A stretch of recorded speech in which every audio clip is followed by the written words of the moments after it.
याद रखे दोस्तों, साथियों, मित्रों, ग्राम पंचायत राज बिशनपुर बेड़ी मतियौर से मुखिया पद की कुशल कर्मठ योग्य शिक्षित महिला प्रत्याशी अनीता सिंह, जिनके पति हैं नवीन सिंह। आइए दोस्तों, इस बार एकजुट होकर भाई नवीन सिंह की पत्नी अनीता सिंह को जिताएं। कैसे विकास होई गौवा के आस होई, सभे लोग इहे कहता।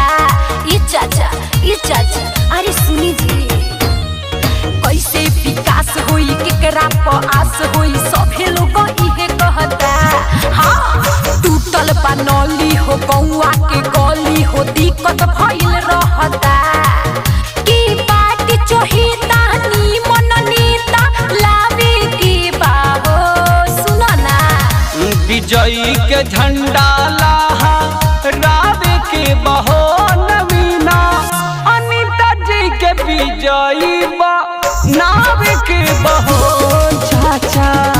विजयी के झंडा लहा रावे के बहो अनीता, नवीन जी के मुखिया बा नावे के बहो चाची। ARN गुप्ता जी, खाली गाना मत गाई, तनी नरो लगाई नारा।